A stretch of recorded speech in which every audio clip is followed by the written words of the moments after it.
nurse who was accused of causing that fiery LA crash that killed 6 people last Thursday?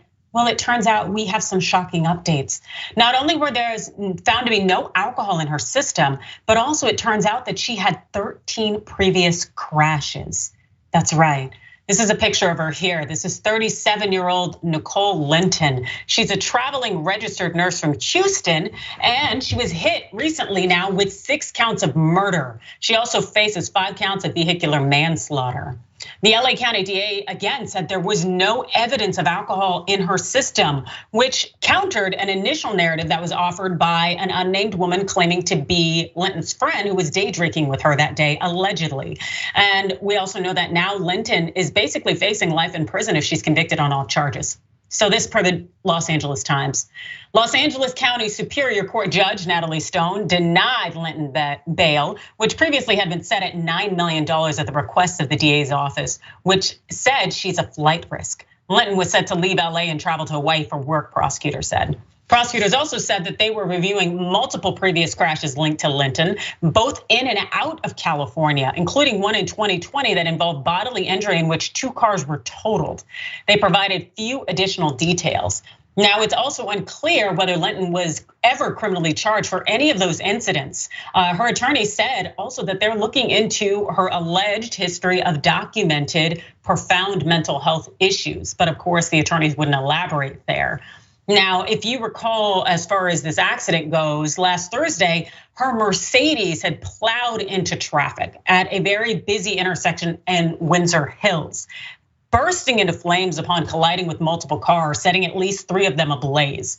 Now, Linton was allegedly going 90 miles per hour in a 35 when she blew through a red light, hurling her Mercedes into a light pole.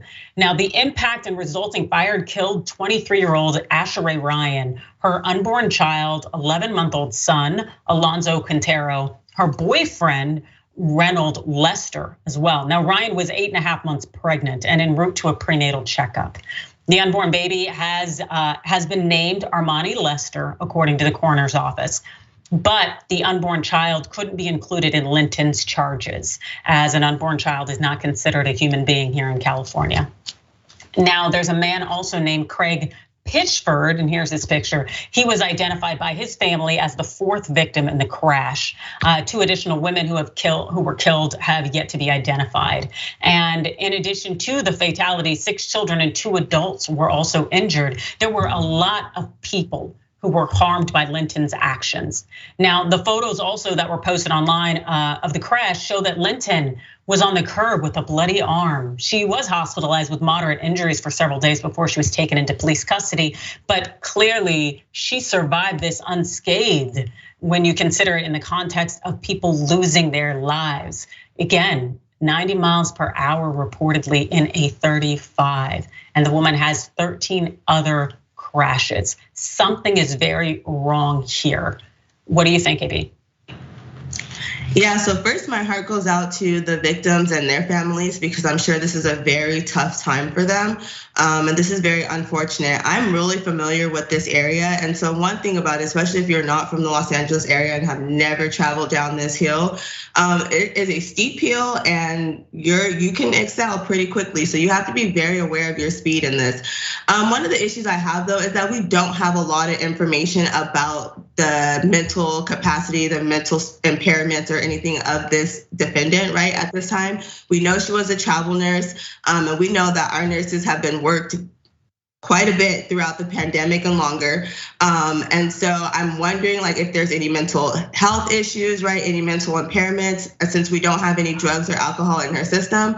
And one of the issues I did have though with the judge denying bail in this case is like, she gave the example of if she is a nurse, then she should understand any kind of medical issues she has or any medicine that she's using and the effects of that. And while that is so, I think sometimes we miscalculate how mental illness works, and we assume that the person is just as aware of their status or what they have going on when they're, having a mental episode. So if this is the case, I really want to know more about why, this seemingly this woman who's a professional woman has, decided to go 95 miles per hour down this steep cliff, or steep hill rather. And on top of that, some people are just unlucky drivers, but I really want to know more about how these other accidents happen. Was she the person who was hit? Is she just an unlucky driver, or is she really a negligent driver and deserves to be in jail behind this? Now, I do think there's some accountability that needs to be held, but I'm still, I think I'm just uneasy about the fact that we don't have enough facts on the circumstances of this case. Okay, well, you are nicer than me, AB, because as far as I'm concerned, I got a big problem with the fact that you've been in 13 previous crashes. I don't care how much you're out on the road. I think there are Uber drivers who have fewer collisions than this woman. Of course, I'd want to know the gravity of those crashes, but they did say 13 prior collisions. How do you even keep any kind of insurance with that? And also, too, if you're a nurse, and I do very much appreciate the observation that you made, AB, in terms of nurses working very hard.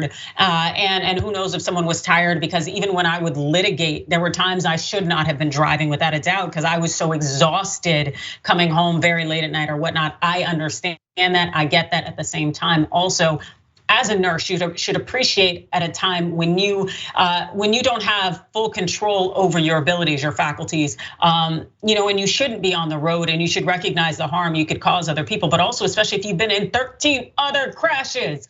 Like, everything tells me that this woman had full notice and there should have been no excuse whatsoever. I honestly think I was more forgiving with the thought that she was drunk.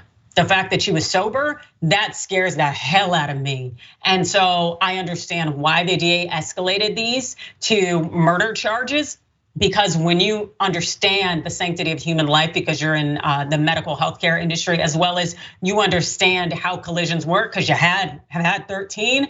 As far as I'm concerned, then you are a full-fledged human being who should have been 100% aware of what they're doing and the potential gravity and risk and injury to individuals you could cause. But and I'm sure you will too, AB, stay tuned in terms of finding out more facts about this story.